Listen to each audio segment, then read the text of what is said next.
ദേവേട്ടൻ അതിന് നിന്റെ സ്നേഹത്തിൻ്റെ കുഴിയിൽ വീഴുമോ? വീഴും. ഇല്ലേ ഞാൻ തള്ളിയിട്ട് വീഴ്ത്തും.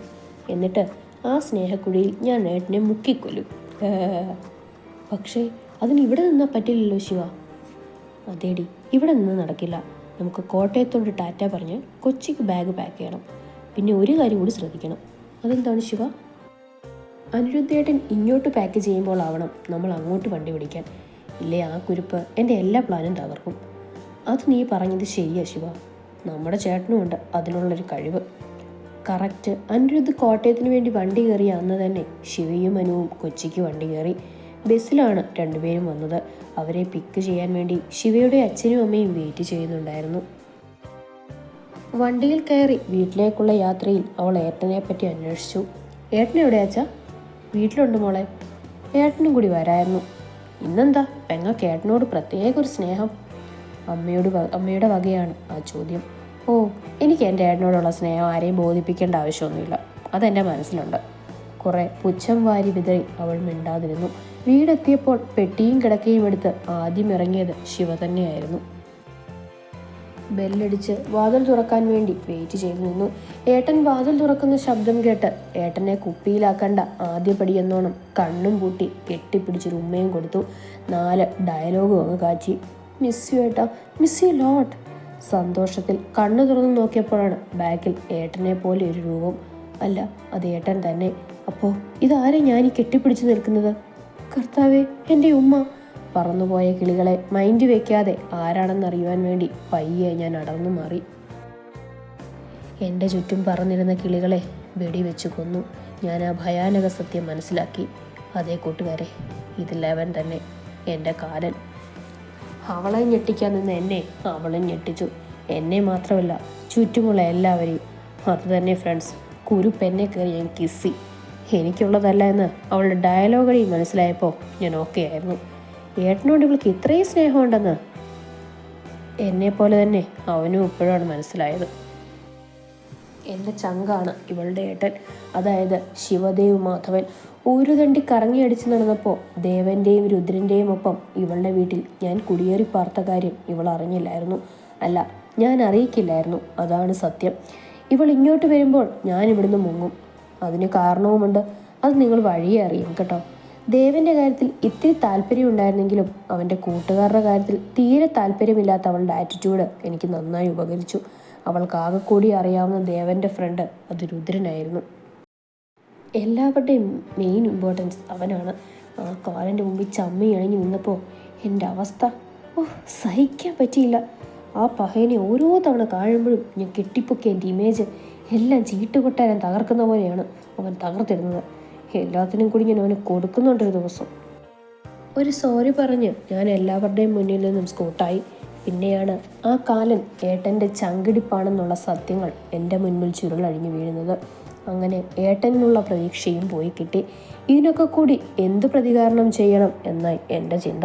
ഇത്രയൊക്കെ നടന്നപ്പോഴേക്കും എന്നിലെ കലിപ്പ് മൂട് തന്നെ ഓണായിരുന്നു. അപ്പോൾ തോന്നിയ കുരുട്ടുബുദ്ധിയിൽ നേരെ ഞാൻ അവൻ്റെ റൂമിലേക്ക് വിട്ടു. അവനില്ല എന്ന് ഉറപ്പ് വരുത്തിയതിന് ശേഷം അവൻ്റെ ഫോണും കുറച്ച് ഡ്രസ്സും പൊക്കി ഞാൻ അവിടുന്ന് മുങ്ങി. അവൻ്റെയാണെന്ന് വിചാരിച്ച് അവൻ്റെ ഫോൺ വലിച്ചെറിഞ്ഞ് പൊട്ടിച്ചു. തുണികളൊക്കെ വാരിക്കൂട്ടി കത്തിച്ചു. എല്ലാം ചെയ്തു കഴിഞ്ഞപ്പോൾ മനസ്സിന് വല്ലാത്തൊരു സന്തോഷം. ആരാണ് സന്തോഷം ആഗ്രഹിക്കാത്തത്? ആ സന്തോഷവും മനസ്സിലിട്ട് ഞാൻ കിടന്നങ്ങുറങ്ങി. ഉറക്കം കഴിഞ്ഞെഴുന്നേറ്റപ്പോൾ എന്തെന്നില്ലാത്ത വിശപ്പ്. താഴെ ചെന്ന് വെട്ടിവിഴുങ്ങിക്കൊണ്ടിരിക്കുമ്പോഴാണ് ആ കാലൻ്റെ വരവ്. സങ്കടവും ദേഷ്യവും അവൻ്റെ മുഖത്ത് പ്രതീക്ഷ എന്ന പാടെ ഞെട്ടിച്ചുകൊണ്ട് ചിരിച്ചുകൊണ്ട് അവൻ എൻ്റെ അടുത്തേക്ക് വന്നിരുന്നു. എന്നിട്ട് പോക്കറ്റിൽ നിന്ന് ഫോൺ എടുത്ത് എന്തോ ചെയ്യുന്നു. അപ്പം ഞാൻ എറിഞ്ഞു പൊട്ടിച്ചതോ? ആത്മകഥമാണ് പറഞ്ഞതെങ്കിലും ഇത്തിരി ഉറക്കെയായിപ്പോയി. കാലനത് കറക്റ്റായി കേട്ടു. എന്തു പൊട്ടിച്ചത്? ഒന്നുമില്ല എന്ന് പറഞ്ഞ് മുങ്ങാൻ നോക്കിയതും അവൻ പിടിച്ചിരുത്തി. എന്താ തനിക്ക് വേണ്ടത്? മനുഷ്യന് കുറച്ച് സമാധാനം തരുമോ? എന്താന്ന് വെച്ചാൽ പറയുക. പറയാനല്ല, കാണിക്കാനുള്ളത്. ഇതൊന്ന് നോക്കിക്കേ. ആരാണ് സന്തോഷം ആഗ്രഹിക്കാത്തത്? ചിലയിടത്ത് പുക, ചിലയിടത്ത് ചാരം, എല്ലാം തെളിവുകളാണേ, തെളിവുകൾ. ആദ്യം മൈൻഡ് ചെയ്തില്ലെങ്കിലും അവൻ്റെ ഈ ഒരൊറ്റ ഡയലോഗിൽ ഞാൻ നോക്കി. ദേവി, ഇത് ഞാനല്ലേ? ഞാൻ അവൻ്റെ റൂമിൽ കയറുന്നതും ഡ്രസ്സും ഫോണും എടുക്കുന്നതും കത്തിക്കുന്നതുമെല്ലാം ഞാൻ കാട്ടിക്കൂട്ടിയ എല്ലാം ആ വീഡിയോയിലുണ്ട്. കുറ്റം കണ്ടുപിടിച്ചതിൻ്റെ വിജയച്ചിരി അവൻ്റെ മുഖത്തും കുറ്റവാളിയുടെ സങ്കടം എൻ്റെ മുഖത്തും പ്രതിഫലിച്ചു. നീ എന്തെങ്കിലും ഒപ്പിക്കുമെന്ന് എനിക്ക് നല്ല ഉറപ്പായിരുന്നു പെണ്ണെ, അതുകൊണ്ട് ഞാൻ വെയിറ്റ് ചെയ്യായിരുന്നു. കറക്റ്റ് നീ എൻ്റെ കെണിയിൽ ചാടി. ഹഹഹ, ഇനി കുറച്ച് നാശനഷ്ടങ്ങൾ ഉണ്ടായിട്ടുണ്ടെങ്കിലും ഞാൻ സന്തോഷവാനാണ്. ഇത് ഞാനിവിടെ എല്ലാവരെയും കാണിക്കട്ടെ എൻ്റെ ഒരു സന്തോഷത്തിന്. എന്താ തൻ്റെ അഭിപ്രായം? ദേവി, ഇതിവനെല്ലാവരെയും കാണിച്ചാൽ നാശനഷ്ടങ്ങൾ എനിക്കായിരിക്കും. ആദ്യം ഇവൻ്റെ കർണ തടിക്കും, പിന്നെ ഇവിടുന്ന് ഗെറ്റ് ഔട്ട് അടിക്കും. അയ്യോ, ഈ പയ്യനുമായി കല്യാണം ഉറപ്പിച്ചത് ഞാനങ്ങ് മറന്നുപോയി. ഞങ്ങൾ തമ്മിൽ ഇഷ്ടമല്ലെന്ന് അച്ഛനും അമ്മയും അറിഞ്ഞാൽ വിഷമമാവും. വേറെ വഴിയില്ല, ഇനി ഇവൻ്റെ കാല് തന്നെ പിടിക്കാം. അയ്യോ ചതിക്കരുത്, ഞാൻ അപ്പോഴത്തെ ഒരു ദേഷ്യത്തിൽ ചെയ്തു പോയതാണ്. ഞാൻ എന്ത് വേണമെങ്കിലും ചെയ്യാം, ഇവനെ കാല് പിടിക്കാം. ഓ ഓ ഓ വേണ്ട, എന്നിട്ട് കാലിൽ പിടിച്ച് വലിച്ച് നിലത്തിനാണല്ലയോ? അയ്യോ അല്ല, താൻ പറഞ്ഞ് എന്ത് വേണമെങ്കിലും കേൾക്കാം. സത്യം കേൾക്കുമോ? ആ കേൾക്കാം. ഓക്കെ, എന്നാൽ ഞാൻ എൻ്റെ ലിസ്റ്റ് പറയാം. ലിസ്റ്റോ? ആ എന്തേ, കുഴപ്പമുണ്ടോ? ഏയ് ഇല്ല, താൻ പറഞ്ഞു. ആ ഓക്കെ. ഞാൻ കണ്ടപ്പോൾ തൊട്ട് തൻ്റെ കോലം ഒരു ജീൻസും ടോപ്പുമാണ്, അല്ലേ വേറെ എന്തെങ്കിലും മോഡേൺ ഡ്രസ്സ്? ഇതൊന്ന് ചേഞ്ച് ചെയ്യണം. കുറച്ച് നാടനായി കാണാനൊരാഗ്രഹം, എൻ്റെ മാത്രമല്ല എല്ലാവരുടെയും. അതുകൊണ്ട് വലിയ ചുരിദാർ വേണമെന്നാണോ? അതൊന്നും പറ്റില്ല കേട്ടോ. വേണ്ട, ചുരിദാർ വേണ്ട, ധാവണി മതി. പറ്റില്ല എന്നുണ്ടോ? ഉണ്ടെങ്കിൽ പറഞ്ഞാൽ മതി, ഞാൻ എല്ലാവരോടും പറഞ്ഞേക്കാം. എന്താ? വേണ്ട, ഞാൻ ഇട്ടോളാം. തനിക്ക് ധാവണി എടുക്കാൻ അറിയോ? ഇല്ല, പക്ഷേ ഞാൻ എന്നോട് ചോദിച്ച് പഠിച്ചോളാം. നല്ല കുട്ടി. അപ്പോൾ ഇന്ന് രാത്രി മോൾ ഉടുക്കാൻ പഠിച്ചിട്ട് നാളെ രാവിലെ കുളിച്ച് സുന്ദരിക്കുട്ടിയായി ധാവണിയൊക്കെ എടുത്ത് നിൽക്കണം. നമുക്കൊന്ന് അമ്പലത്തിലൊക്കെ പോയി വരാം. എന്തെങ്കിലും എതിരഭിപ്രായം ഉണ്ടോ? ഇല്ല. ഗുഡ്. എന്നാൽ മോള് പോയി കിടന്നുറങ്ങിക്കോ കേട്ടോ. Good night. ഈ കോലിന് എന്നെയും കൊണ്ടേ പോകുമെന്ന് തോന്നുന്നു എൻ്റെ ദേവി. അവൻ പോയ വഴിയെ നോക്കി നിന്ന് ശിവ ഇങ്ങനെ പറഞ്ഞു. ഇപ്പോൾ നിൻ്റെ പോസ്റ്റാണ് അർച്ചിത്, പക്ഷെ ഒരു ദിവസം അതെൻ്റെ കയ്യിൽ വരും. ഇതും മനസ്സിൽ വിചാരിച്ച് അവൾ റൂമിലേക്ക് പോയി. അവിടെ ചെന്ന് അനുവിനോട് വള്ളിപ്പുള്ളി വിടാതെ ഒക്കെയും പറഞ്ഞു. ഇനി ധാവണി, അമ്പലം, വേറെ എന്തൊക്കെയാവും ശിവ? ഇങ്ങനെയാണ് പോക്കെങ്കിൽ പുള്ളി നിന്നെ ഭിത്തി പടമാക്കും. ഇവൻ ഞാൻ വിചാരിച്ചാലും കൂടിയ ടൈപ്പാണു. ഇവനെ ഇവിടുന്ന് പുറത്താക്കിയില്ലെങ്കിൽ ഇവൻ എൻ്റെ കഞ്ഞിൽ മണ്ണ് വാരിയിടുകയായിരിക്കില്ല ചെയ്യുക. കഞ്ഞിലവൻ മണ്ണ് കലക്കും. പക്ഷേ ഇവനെ വളഞ്ഞ വഴിയിൽ മാത്രമേ പുറത്താക്കാൻ പറ്റൂ ശിവ. നിന്നേക്കാൾ ഡിമാൻഡ് ഉണ്ട് അവനോട്.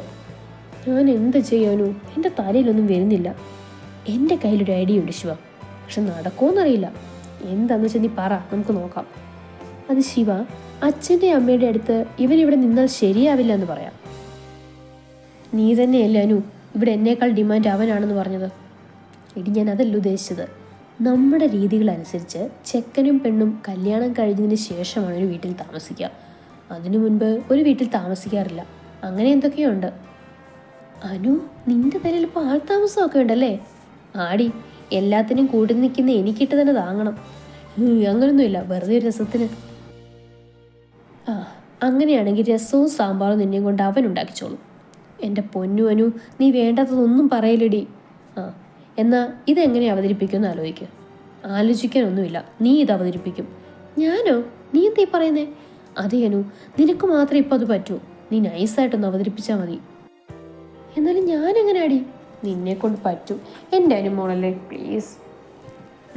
ഓക്കെ, എന്നാ വാ, അച്ഛൻ്റെ അമ്മയുടെ അടുത്ത് പോവാം. അവർ താഴെയുണ്ട്. ഇപ്പോഴോ? ഇപ്പോൾ പോകണോ? ഇപ്പം തന്നെ വേണോ അനു? നീ പേടിക്കാതെ വാ. രണ്ടുപേരും ഉറങ്ങിയില്ലേ? എന്താ രണ്ടുപേരും കൂടി? എന്തായാലും അമ്മയുടെ വകയാണ് ആ ചോദ്യം. ഒന്നുമില്ല ആൻറ്റി, ചുമ്മാ ഉറക്കം വന്നില്ല. അപ്പോൾ നിങ്ങളുടെ അടുത്തേക്ക് വന്നേ ഉള്ളൂ. ഇതാരാ? അച്ചുക്കുട്ടനോ? എല്ലാവരും ഉണ്ടല്ലോ. എന്താ മോനെ? അമ്മയാണ്. എൻ്റെ ബാക്കിൽ നിൽക്കുന്ന ആരോടോ ആണ്. ഇതാരപ്പം ഞാനറിയാതെ അച്ചുക്കുട്ടൻ ആരാണെന്നറിയാൻ തിരിഞ്ഞു നോക്കി. അർച്ചിതോ? ദേവിയെ, ഈ കാലിനെവിടെ? ഇവനെയാണോ അമ്മ അച്ചു എന്ന് വിളിച്ചേ? അവൻ എൻ്റെ അടുത്ത് വന്നിരുന്നു. എന്താണ് ധാവണി എടുത്ത് പഠിക്കാതെ ഇവിടെ ഒരു ചുറ്റിക്കളി? എന്ത് കുരുത്തക്കൊടുപ്പിക്കാനാ? അവളോട് പതുക്കെ ചോദിച്ചു. ഞാൻ ചുമ്മാ. എന്താണ് അവിടെ രണ്ടുപേരും കൂടി ഒരു രഹസ്യം? ഒന്നുമില്ല ആൻറ്റി, ഞാൻ ശിവികയുടെ അടുത്ത് എന്താ ഉറങ്ങാതിരുന്നതെന്ന് ചോദിച്ചതാ. ആ, ഇതൊന്നും ഞാൻ മൈൻഡ് ചെയ്തില്ല. ഞാൻ കണ്ണുകൊണ്ട് അനുവിനോട് പറയാൻ വേണ്ടി പറഞ്ഞുകൊണ്ടിരുന്നു. അല്ല ആൻറ്റി, ഇവരുടെ കെട്ടുറപ്പിച്ചില്ലേ? അപ്പോൾ പിന്നെ രണ്ടാളും ഒരു വീട്ടിൽ താമസിക്കുന്നത് ശരിയാണോ? നമുക്ക് അങ്ങനെ എന്തൊക്കെ ഒരു ചടങ്ങുണ്ടല്ലോ. ആ അനു, ഇത് ഞാൻ ആൻറ്റിയുടെ അങ്ങളോട് സംസാരിച്ചതാണ്. അപ്പോൾ ആൻറ്റിയാണ് പറഞ്ഞേ തമ്മിൽ അടുക്കാനും മനസ്സിലാക്കാനും ഒപ്പം നിൽക്കുന്നതാണ് നല്ലതെന്ന്. അല്ലേ ശിവിക? ആ അതെ, അതാ നല്ലത് അർച്ചിത്. ഇവിടെ നമുക്ക് രണ്ടാളെ അറിയാവുന്നതല്ലേ അനുമോളെ. അപ്പോൾ ഇതാണ് നല്ലതെന്ന് തോന്നി. എൻഗേജ്മെൻറ്റ് നടക്കുന്നതെന്ന് റിലേറ്റീവ്സൊക്കെ ഫംഗ്ഷൻ നടക്കുന്ന ഹാളിലേക്കും അച്ചുക്കുട്ടൻ്റെ അമ്മയും അനിയത്തിക്കുട്ടിയും ഇങ്ങോട്ട് വരാനുമാണ് തീരുമാനിച്ചത്. അപ്പോൾ നിങ്ങൾക്ക് ഇവിടുന്ന് ഒരുങ്ങിപ്പോവാലോ, അച്ഛനാണ് പറഞ്ഞത്. ആ, അതെന്തായാലും നന്നായി അല്ലേ ശിവ? അനു പറഞ്ഞു. ഇഷ്ടം കാല് മോറി. മക്കൾ പോയി കിടന്നു, നേരെ ഒത്തിരിയായി. Good night. അപ്പോൾ പറഞ്ഞത് മറക്കണ്ട, നാളെ രാവിലെ 7 മണി. ഇത്രയും പറഞ്ഞ് കാലൻ എൻ്റെ അടുത്തു നിന്നും എഴുന്നേറ്റ് പോയി. ഞങ്ങൾ റൂമിലേക്ക് പോന്നു. അനുവിനെ ഒന്നും പറയാൻ നിന്നില്ല. ഇപ്പോൾ വഴക്കിട്ട നാളെ ധാവണി ഉടുക്കാൻ ഞാൻ അവളുടെ കാല് പിടിക്കേണ്ടി വരും. എന്തിനാ വെറുതെ. വെളുപ്പിനെ 5 മണിക്ക് എഴുന്നേറ്റ് കുളിച്ചു. 7 മണിയായപ്പോഴേക്കും അനുവിൻ്റെ സഹായത്തോടു കൂടി ഞാൻ റെഡിയായി ചെന്നു. സെറ്റിൻ്റെ ധാവണിയായിരുന്നു അത്. ഒരിക്കൽ ഏട്ടൻ വാങ്ങിച്ചു തന്നതാണ്. എടുത്ത് സൂക്ഷിച്ചു വെച്ചിട്ടുണ്ടായിരുന്നു. കസവിൻ്റെ മുണ്ടും വൈറ്റ് ഷർട്ടും. അതാണ് അച്ഛതിൻ്റെ വേഷം. കൊള്ളാം, നല്ല ഭംഗിയൊക്കെയുണ്ട്. ആർക്കും ഇഷ്ടമാവും. പക്ഷേ പ്രണയം മാത്രം എന്തോ എനിക്ക് തോന്നുന്നില്ല. ദേവി, ഇത് ശിവിക തന്നെയാണോ? ഇവർക്ക് ഇത്ര ഭംഗിയോ? വെള്ള സെറ്റ് ധാവണിയും കുഞ്ഞു ജിമിക്ക് കമ്മലും. ഒരു രക്ഷയില്ല. കൊള്ളാം, പൊളിയാണ്. ഇങ്ങനെ നോക്കിയാൽ ശരിയാവില്ല. അവൾ കണ്ടാ എന്നെ സ്റ്റിക്കറാക്കും. കുറച്ച് കലിപ്പ് മുഖത്ത് ഫിറ്റ് ചെയ്ത് അവളുടെ അടുത്തേക്ക് പോയി. പോവാം ശിവിക? ആ പോവാം. കാറിലാണ് അവർ പോയത്. ദേവിയുടെ അമ്പലമാണ്. 2 പേരും ഒരുമിച്ച് നിന്ന് പ്രാർത്ഥിച്ചു. എൻ്റെ ദേവി, നിനക്കെല്ലാം അറിയാവുന്നതാണ്. എന്നോടുള്ള ഈ പരീക്ഷണം നീ നിർത്തി എല്ലാം പഴയതുപോലെ ആക്കണേ. ദേവി, ഇവളെ ഒരു തടസ്സവും കൂടാതെ എനിക്കിങ്ങ് തന്നേക്കണേ. 2 പേരും ഒരേ നടയിൽ 2 പ്രാർത്ഥനയോടുകൂടി ഒരുമിച്ച് പ്രാർത്ഥിച്ച് നാളുകളിൽ അവർക്ക് എന്താണ് ദേവി വിധിച്ചത് എന്നറിയാതെ. അമ്പലത്തിൽ നിന്ന് നേരെ അവർ പോയത് ബീച്ചിലേക്കായിരുന്നു. പരസ്പരം തമ്മിലൊന്നും മിണ്ടാതെ കുറേ നേരം അവർ അങ്ങനെ നിന്നു. ഏറെ നേരത്തിന് ശേഷം ആദ്യം ശിവ തന്നെ സംസാരിച്ചു. ഞാൻ ഈ കല്യാണം മുടക്കും. ഇതിൽ കൂടുതലൊന്നും എനിക്ക് പറയാനില്ല. നിനക്ക് എന്താണെന്ന് വെച്ചാൽ ചെയ്യാം ശിവിക. പക്ഷെ അതിനു മുൻപ് ഒരു കാര്യം നിന്നോട് എനിക്ക് പറയാനുണ്ട്. എന്ത് കാര്യം? നീ ഈ കല്യാണം മുടക്കിയാൽ മുടക്കുന്നത് ഒരു കല്യാണമായിരിക്കില്ല, മറിച്ച് 2 എണ്ണം ആവും. 2 എണ്ണവും? എനിക്ക് മനസ്സിലായില്ല.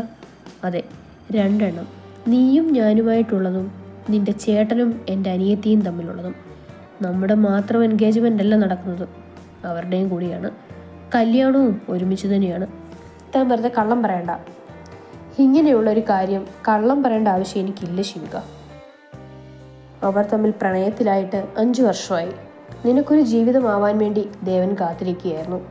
ദേവന് നിന്നോട് മനഃപൂർവ്വം പറയാതിരുന്നതാണ്. നീ ഇതറിഞ്ഞാൽ ഇത് എങ്ങനെയെങ്കിലും നടത്തുമെന്ന് അവൻ അറിയാമായിരുന്നു.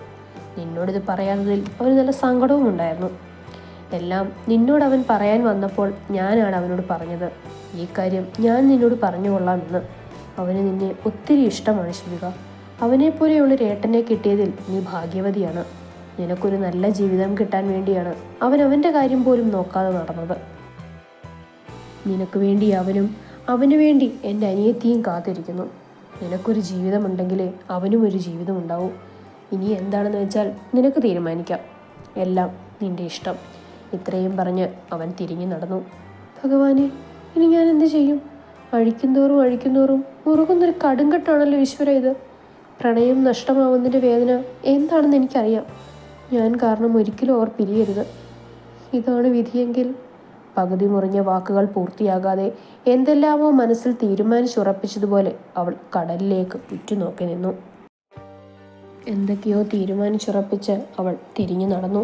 അവർ തിരിച്ച് വീട്ടിലെത്തിയപ്പോൾ അവരെ കാത്ത് 2 പേർ കൂടി ഉണ്ടായിരുന്നു. അർച്ചിതിൻ്റെ അമ്മയും അനിയത്തിക്കുട്ടിയുമായിരുന്നു അത്. അർച്ചിതിൻ്റെ അച്ഛൻ 6 കൊല്ലം മുൻപ് മരിച്ചുപോയി. അമ്മയും അനിയത്തിക്കുട്ടിയും മാത്രമേ ഉള്ളൂ ഇപ്പോൾ അവന്. അതാണ് അവൻ്റെ ലോകം. ഇനി 5 ദിവസം കൂടിയേ ഉള്ളൂ എൻഗേജ്മെൻറ്റിന്. എല്ലാവരും ഒരുമിച്ച് ഒരു വീട്ടിൽ കൂടാമെന്ന് ശിവയുടെ അച്ഛൻ്റെ തീരുമാനമായിരുന്നു. പൂജ, അതാണ് അർച്ചിതിൻ്റെ അനിയത്തിയുടെ പേര്. ആളൊരു പാവം വായാടിയാണ്. ചങ്കായി അനു മാത്രമുള്ള ശിവയുടെ ലോകത്തേക്ക് പൂജ ഇടിച്ചു കയറി ചെന്നു. വളരെ പെട്ടെന്ന് തന്നെ പൂജ അവരിൽ ഒരാളായി മാറി. ആ സൗഹൃദം കൂട്ടുകെട്ട് 2 പേരിൽ നിന്നും 3 പേരിലേക്കായി മാറി. അർച്ചിതിൻ്റെ അമ്മ ഒരു പാവം സ്ത്രീയാണ്. സ്നേഹിക്കാൻ മാത്രം അറിയാവുന്ന ഒരമ്മ. അതുകൊണ്ട് തന്നെ ശിവ അവരുമായി വേഗം അടുത്തു. പൂജയ്ക്കും അമ്മയ്ക്കും ശിവയുടെ ലോകത്തേക്ക് പെർമിഷൻ കിട്ടിയെങ്കിലും അർച്ചിതിന് മാത്രം അതിൻ്റെ 7 അയൽവക്കത്ത് പോലും സ്ഥാനമുണ്ടായിരുന്നില്ല. അമ്മയും പൂജയും വന്നതുകൊണ്ട് അന്നത്തെ ദിവസം ശിവയും അർച്ചിതും നല്ല കുട്ടികളായിരുന്നു. അടുത്ത ദിവസം അർച്ചിത് അവളെ ചൊറിഞ്ഞുവെങ്കിലും അവൾ തിരിച്ചു മാന്താൻ നിന്നില്ല. അടുത്ത പണിക്ക് മുൻപുള്ള ശിവയുടെ സൈലൻസ് ആണ് അതെന്ന് അർച്ചിതിന് നന്നായി അറിയാം. അല്ലെങ്കിലും പുലി പതുങ്ങത് തുളിക്കാനല്ല, മറിച്ച് കുതിക്കാനാണെന്ന് ലാലേട്ടൻ പടത്തിൽ തന്നെ പറയുന്നുണ്ടല്ലോ.